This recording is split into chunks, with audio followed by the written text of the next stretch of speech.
মায়াপাড়া ব্রিজে মাটি ফেলানোর জন্য আমি আপনাকে কত টাকা দিছি? 20,000। না না না না 50,000।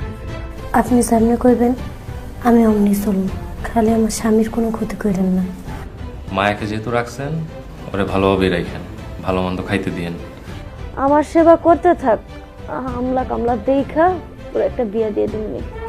যাই নামাজ খুঁজতে আইসোস নাকি চুরি করতে আইসোস, কোনটা? ব্যথা পাইতেছি স্যার। বান্ধবীকেও দাঁত করে খাওয়াইতে হইব। আচ্ছা আচ্ছা ঠিক আছে, আস্তে আস্তে সবাইকে দাওয়াত করে খাওয়াবো।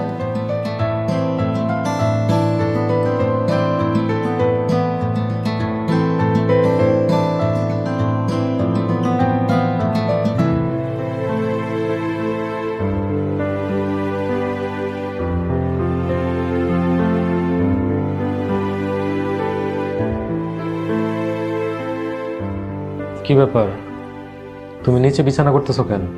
তুমি খাটেই ঘুমাও, আমি অন্য রুমে ঘুমাবো। না, আপনি ঘরে ঘুমান, আপনি খাটে ঘুমাবেন আর আমি নিচে। কেন? একই রুমে ঘুমাতে হবে কেন? আলাদা রুমে ঘুমালে সমস্যা কি? আজ এই পরিবারের সবার মাঝে যে সুখ আর আনন্দ দেখছি, আপনি অন্য ঘরে যায় ঘুমাইলে সব এক নিমিষেই শেষ হয়ে যাব। আমি চাই আমি এই বাড়িতে যতদিন থাকি এই সুখটা দেখে যাইতে। আচ্ছা ঠিক আছে, তাহলে তুমি খাটে ঘুমাও, আমি নিচে ঘুমাই। না না, এটা হয় না। আপনি মালিক, আপনি নিচে শুবেন আর আমি দাসী হয়ে খাটে, এটা হয় না। ছি ছি মায়া, এসব তুমি কি বলো? তুমি আমার এখনো বিবাহিত স্ত্রী, দাসী না। আর আমি তোমার মালিক না। মালিক একজনই, যিনি আমাদের সৃষ্টি করেছেন, মহান রব্বুল আলামিন। ভুল হইলে আল্লাহ মাফ করুক। সামাজিক এবং আইনগতভাবে আপনি আর আমি স্বামী স্ত্রী হইলেও আপনি আমার কাছে আশ্রয়দাতা আর আমি আশ্রয় গ্রহীতা। এই বাড়িতে থাকা আপনার দয়ায়। সেভাবে চিন্তা করি না। যাই হোক, আমি মাঝরাতে উঠে তাহাজ্জুদ পড়ি, নিচে ঘুমালে আমার জন্য সুবিধা হয়। তুমি উপরে ঘুমাও। আমাকেও রাখবেন, আমি নিজেও তাহাজ্জুদের নামাজ পড়বো ইনশাল্লাহ। ইনশাল্লাহ।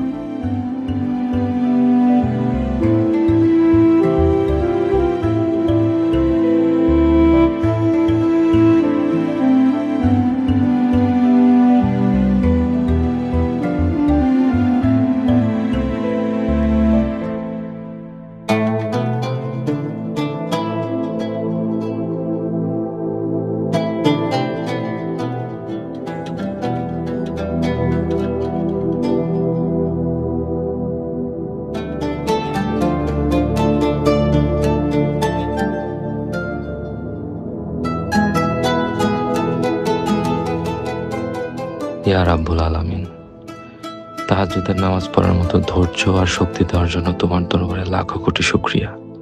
আল্লাহ, আমার মনের নেক বাসনা পূরণ করো।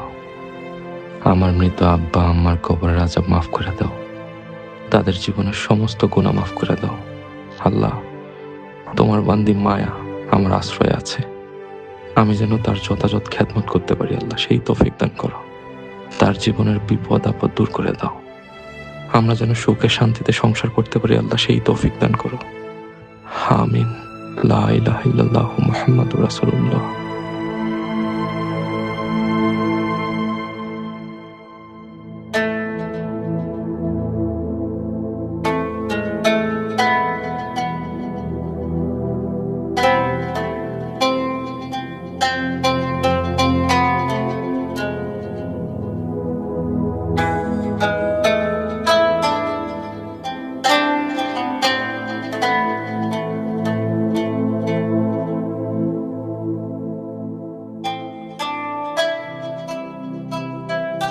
হে আল্লাহ, তুমি আমার নামাজ কবুল করো। নামাজের উসিলায় আমার জীবনের সমস্ত গুনাহ মাফ করে দাও। আল্লাহ, তোমার যেই বান্দা জনাব জামাল হোসেন আমার আশ্রয় দিছে, তুমি তার জীবনে একজন ভালো আর ধৈর্যশীল বউ এনে দাও। আমার মতো অসহায় মুসলিম নারীকে আশ্রয় দেওয়ার জন্য তার মনের সব নেক বাসনা পূরণ করে দাও। আল্লাহ, এই পরিবারের উপর তোমার রহমত বর্ষণ করো। আমিন।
আসসালামু আলাইকুম। ওয়ালাইকুম আসসালাম। কি ব্যাপার, আজকে তোমাকে অনেক খুশি খুশি লাগতেছে? ও, আজকে আমি অনেক খুশি। জানেন, আমার একটা চাকরি হয়েছে গার্মেন্টসে। আমার একটা বান্ধবীর লগে অনেকদিন পর যোগাযোগ হয়েছে। ও গার্মেন্টসে কাজ করে ঢাকায়। ওই তো আমার এই চাকরিটা ব্যবস্থা করে দিচ্ছে। ও আচ্ছা। বেতন শুরুতে বেশি একটা না, 12-13 হাজার টাকা পাবো। শুনছি খায়ালয় নাকি আরো 4-5 হাজার টাকা থাকবো। আমার যে কি খুশি লাগতেছে। আর আপনার অনেক ধন্যবাদ, এই সব কিছু আপনার জন্যই সম্ভব হয়েছে। কবে যাবা? কাল সকালে। আচ্ছা ঠিক আছে। এই যে শুনেন, আমার যদি কোনো ভুল ত্রুটি হয়ে থাকে তাহলে আমার মাফ করে দিয়েন। আরেকটা অনুরোধ, এরপরে যারই বিয়ে করবেন সামনাসামনি তার লওয়ার কথা কয়ে নেবেন, তাহলে আর কোনো খারাপ পরিস্থিতিতে পড়তে হইব না। পরামর্শের জন্য ধন্যবাদ। আচ্ছা, আমি তো কালকে ভোরবেলায় রওনা দিব। আম্মা, রাজিয়া, রোমান অগরে কি কয়ে যাওয়া ঠিক হইব? আমার মনে হয় কাউরে না বলাই ভালো। এবার তুমি 15 দিন ছিলা, তোমার প্রতি একটা মায়া জন্মাইছে। বিদায় বেলায় নিজেরা ধরে রাখতে পারবো না।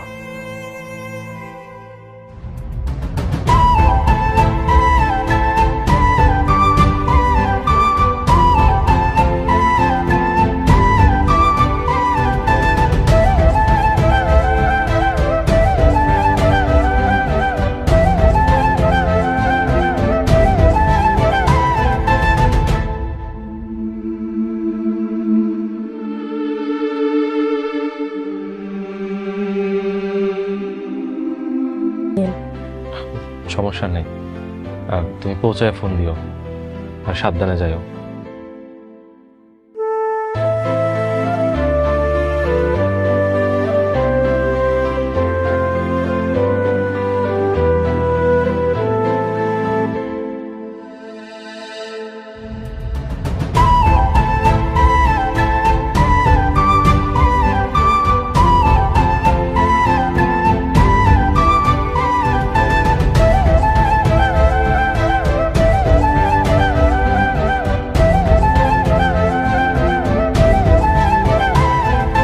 জামাল, জামাল, এই জামাল। হুজুর আসসালামু আলাইকুম। ওয়ালাইকুম আসসালাম। সেই কখন থেকে তোমার আমি ডাকতাছি, তুমি তো বেজায় অন্যমনস্ক। কি হয়েছে বাবা? হুজুর কত কিছুই তো হয়, তবু আলহামদুলিল্লাহ ভালো আছি। আর যাই হোক, কেন ডাকতেছিলেন? তোমার আর কত কমু, না কেউ কোনো উপায় নাই। এই মাসে মসজিদের কালেকশনের অবস্থা খুব খারাপ। মুয়াজ্জিনার আমার বেতনের কিছু টান পড়ছে, এই 3,000-এর মতো। ও আচ্ছা, এই বিষয়। হুজুর আপনি আমাকে আগে জানাবেন না?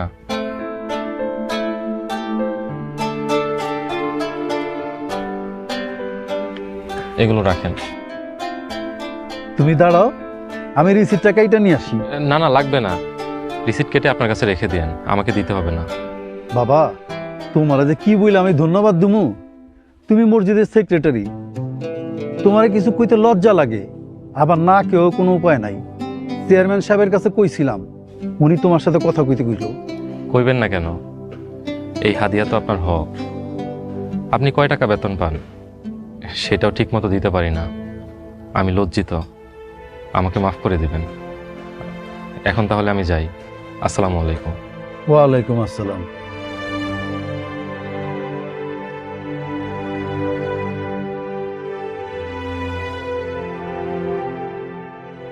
আল্লাহ, তুমি জামালের উপর রহমত বর্ষণ করো, তারা আরো উন্নতি দান করো।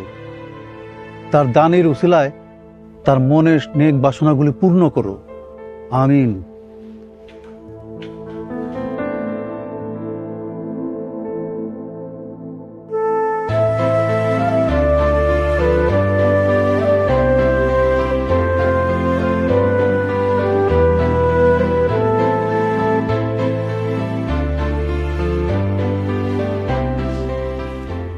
মায়া, তুমি এখানে দাঁড়ায় আছো কেন? ঢাকায় যাও নাই? বান্ধবী যে ফ্যাক্টরিতে চাকরি নিয়ে দিছিল, ওই ফ্যাক্টরিতে আজকে সকালে আগুন লাগছে, তাই যাইতে না করছে। তাই বলে তুমি এখানে দাঁড়ায় থাকবা? বাড়িতে যাও নাই কেন? আমি এক কপাল পোড়া অভাগী, যেখানে যাই কোথাও শান্তি নেই, সুখ নেই। যে বাড়ি থেকে চিরবিদায় নিয়েছি, ওই বাড়িতে কেমন যাবো? মায়া, তোমার আমার এখনো ছাড়াছাড়ি হয় নাই। তুমি এখনো আমার বিবাহিত স্ত্রী। তার মানে আমার বাড়ি যেটা, তোমার বাড়িও সেটাই। বাড়িতে যাও, চলো। যে আপনার ঘৃণা করে তারে আবার বাড়িতে আশ্রয় দিবেন? মায়া, ঘৃণাকে জয় করতে হয় ভালোবাসা দিয়ে, মায়া মমতা দিয়ে। সারাদিন মনে হয় কিছু খাও নাই, চলো বাড়িতে চলো। আম্মা যদি জিগায় সারাদিন কইয়াছিলাম, কি জবাব দিব? কইবা যে কাজে আসছিলা সেই কাজ হয় নাই, তাই চলে আসছো। চলো।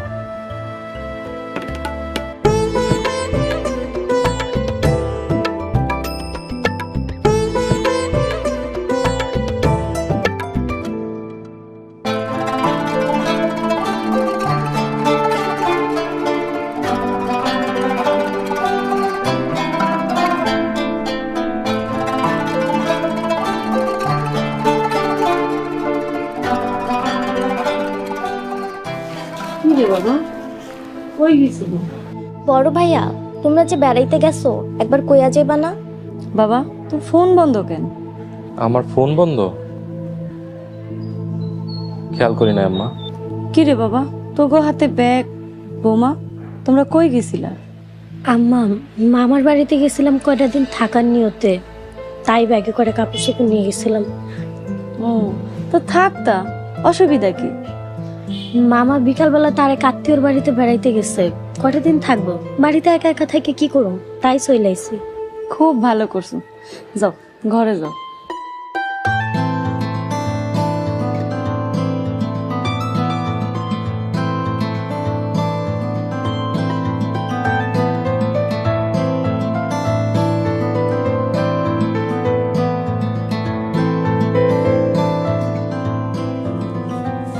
এই যে আপনার চা। শুক্রিয়া। আজকে সুমিলে গেলেন না যে? আজকে বাসায় থাকতে ভালো লাগছে না, তাই যাইনি। ফাঁকি দিন, মাঝে মাঝে ফাঁকি দিতে ভালোই লাগে।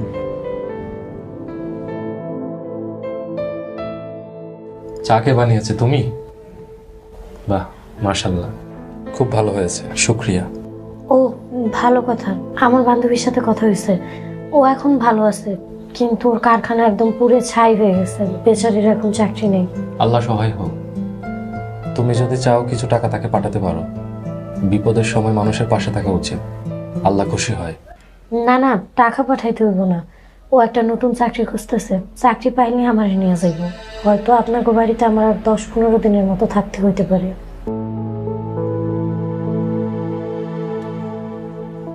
হ্যাঁ, কই মেলা করলেন? 100 মিলে। সি সি, এইটা আমি কি করলাম? এই কথাগুলো এখন না কইলেও পারতাম।